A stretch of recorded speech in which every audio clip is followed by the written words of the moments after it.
Moving forward in the text of 1 Timothy, we come to verse 3, where Paul states, "For this is good and acceptable in the sight of God our Saviour." This continuation deepens the theological foundation for the previously mentioned practices of prayer, especially prayers for all people, including those in positions of authority. Here, Paul affirms that such prayers are not only a duty, but also a morally excellent and pleasing activity before God. This verse essentially connects the practical instruction with divine approval, emphasizing that the behavior prescribed is in line with what is inherently good and what aligns with the desires of God, our Savior. This affirmation serves a crucial role in motivating the believers. It's not merely that such behavior, praying for all, including authorities, is good because Paul says so, but because it aligns with God's nature and his intentions for humanity. Understanding that this behavior is good and acceptable in the sight of God elevates the act of praying from a routine or religious obligation to a meaningful contribution to the divine will. It encourages the believer to see their actions as part of a larger cosmic tapestry where each thread is woven by individual acts of obedience and devotion. The reference to God as our Savior in this context is particularly compelling. It reminds the readers of God's ultimate role and goal, the salvation of humanity. This title links back to the universal scope of the Christian message as previously discussed, underscoring God's desire for all people to be saved and to come to the knowledge of the truth. When believers engage in prayer, particularly for those who might seem beyond the reach of everyday influence, like kings and those in authority, they participate in God's saving work.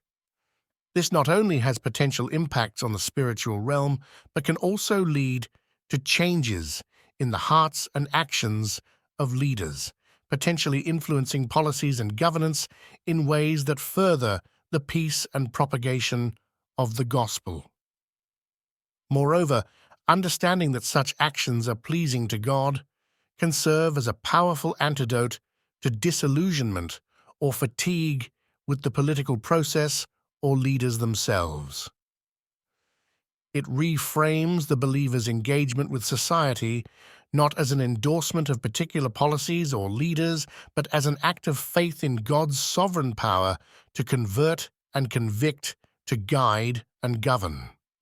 In a broader sense, this verse encourages believers to maintain a positive and hopeful stance toward the world.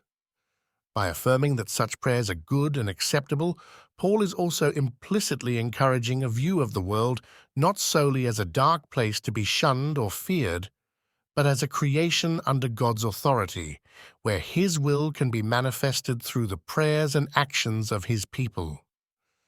This theological affirmation also serves as a unifying force within the community of believers. It is a call to collective action that transcends individual differences. When the community comes together to pray for leaders and those in authority, it does so with a shared vision of seeking God's best for the world, fostering a spirit of unity and purpose. This collective focus can help bridge divides and build a stronger, more cohesive community of faith. Additionally, the notion that such behavior is pleasing to God can also be a source of deep, personal and communal satisfaction and joy. It aligns the believer's purpose with divine purposes, which is an inherently fulfilling and stabilizing realization. It assures the believer that their prayers and their lives are woven into the fabric of God's plans and purposes, that they are active participants in the divine narrative. In practical terms, this means that prayer, especially intercessory prayer, should be a staple in the life of the church. It should be modeled by leaders and encouraged among the congregants. Such practices help to cultivate a culture that looks beyond its own immediate needs and seeks the welfare of the broader community and the world. This outward focus is not only beneficial for those being prayed for, but also for those doing the praying, as it cultivates qualities of empathy, compassion, and righteousness. 1 Timothy chapter 2 verse 3 is a profound reminder of the power and purpose behind the call to prayer. It assures us that by engaging in such acts, we align ourselves with God's will, contributing to His saving work in the world and participating in activities that are inherently good and pleasing to Him. This is an empowering and encouraging message for all believers, prompting us to view our prayers not as small, isolated acts, but as crucial contributions to the unfolding of God's plan on earth.